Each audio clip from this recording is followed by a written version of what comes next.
Thank you, Kim. Senator Mastriano, please. Thank you, Senator Argo and Senator Ward. Thank you for being here and supporting us here. And welcome everybody to this most historic occasion and this most historic town. And what happened here in 1863, I think today we're going to see a turning of the tide because we have not really heard the truth of the arguments made on the other side of what happened. And we're dealing with a government and leadership in Harrisburg that wants to close their ears to what's happened during this election, and sadly many in the media that are complicit and want to write off what happened. So for me, on this battlefield and remembering what happened 157 years ago, especially 157 years ago last week, where Abraham Lincoln gave his most famous address, and I think his final sentence captures why we're here today. He said that this nation, under God, shall have a new birth of freedom, and that government of the people, by the people, for the people, shall not perish in the earth. And everything is at stake in what happened during this election cycle. Everything. The Republic is at stake. This is no game for us. And for any veteran in this room here who wore the uniforms, such as Brigadier General Scott Perry, thank you for being here, sir.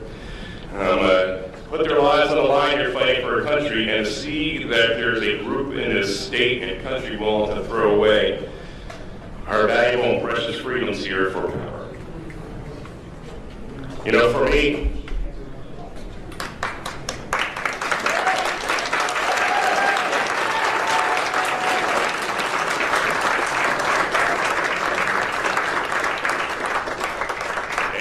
Mr. Mayor's going to be a fantastic hearing today.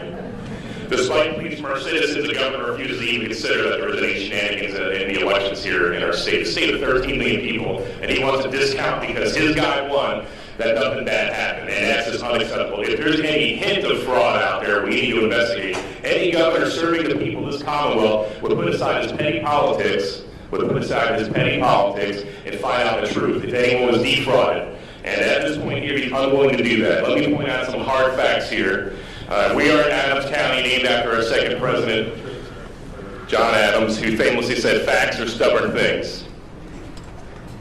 Let me lay out several of these inconvenient truths, as Al Gore would have us think. There have been many allegations of voting law violations across the state, and the governor serving the people would have to move heaven and earth to ensure no one was defrauded, but yet he's not moved to action. And even his Secretary of State, of course, says that there was no shenanigans of great concern. And I'll remind everyone that I was a no vote on the confirmation of Kathleen Bookvar 4 times that I interacted with her. I asked her, why are elections in Afghanistan more secure than in Pennsylvania? And she sat there and blinked and couldn't give me a straight answer. That elections are more safe and secure in a war-torn country devastated by conflict since 1979. What is going on here? The place where this all started in 1776 and we can't get an election right? You got to be kidding me here. And so as a result of her inaction, the governor's inaction, refusal to even look into any of the allegations, and to discount the very essential freedoms of our citizens, we are here today to try to find out what the heck happened in the election. You know, and likewise our Attorney General, our senior law enforcement official here, you know, instead of being focused on making sure things are lined up in kosher, before one vote was counted in Pennsylvania, the day before the election declared Biden the winner. I mean, there's nothing to see here. Could you imagine if the shoe was on the other foot? Would the media be so gracious and merciful and kind if it was a Republican? Absolutely not. And so, Houston, we have a problem here. You know, one of the most troubling things in this whole endeavor here, and it's not just because of the COVID, it's just a lack of transparency and accountability. So we're here to start shedding light on the darkness. And then, of course, we have a Supreme Court that rewrote election law. You know, Act 77 is opinion as a bill, and we could debate that. But the real problem was when the Pennsylvania Supreme Court decided they're going to write legislation and rewrite our law. And because of that, obviously, Pennsylvania, we got a lot of problems there. And that opened the door to all the shenanigans and abuses and folly that we're dealing with here in the state this day. So what's going on here? Thousands of people from across the Commonwealth have reached out to us, tens of thousands, asking and demanding action. They deserve it. And as a result of the inability of our executive branch to do their job, we're stepping in here. We're co-equal members, and we're going to do our job. We're looking for transparency and truth. There's going to be no grandstanding here. We're after facts. And we're going to have a good layout here of what happened. And you're going to have to decide, good people of Pennsylvania, on what happened and whether there's a strong case to be made or not. You know, the forgotten men and women of our great state feel betrayed by their government. And I'm with them. I feel the betrayal as well.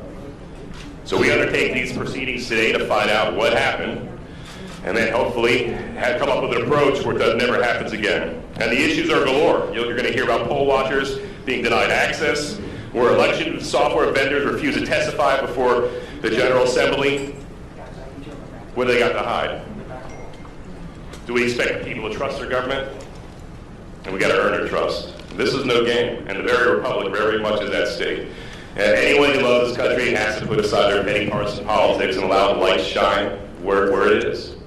And we're going to find the truth and celebrate it. You know, as a soldier and now as an elected member of the state senate, I'm not going to stand aside, and neither of the members around me are as well. We're going to fight the good fight for freedom and secure our republic. Too many good men and women have gone before us who are giving their lives here, and to cast it aside now for power play is unacceptable. It's not going to happen.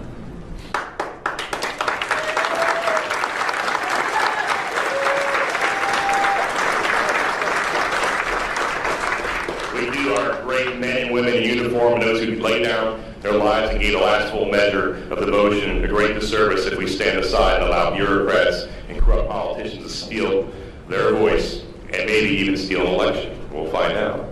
John 8:3, John 8:3-6 says that if Jesus set you free, you're free indeed. We're going to walk as free people in Pennsylvania. This is where it started. Amen.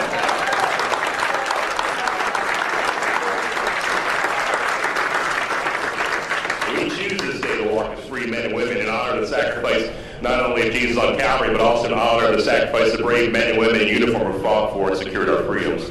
We will be relentless in our pursuit of the transparency, of accountability, and truth. The time for dithering, politics, and games is over. The time for truth and justice is now. In conclusion, as Benjamin Franklin was leaving Constitutional Hall in 1787, he was approached by Mrs. Powell. Mrs. Powell ran up to him. We surmise she knew him personally. And she said, "Well, Mr. Franklin, what do we have? A monarchy or a republic?" And he said, "A republic if you can keep it." This is our time to keep this republic. Thank you.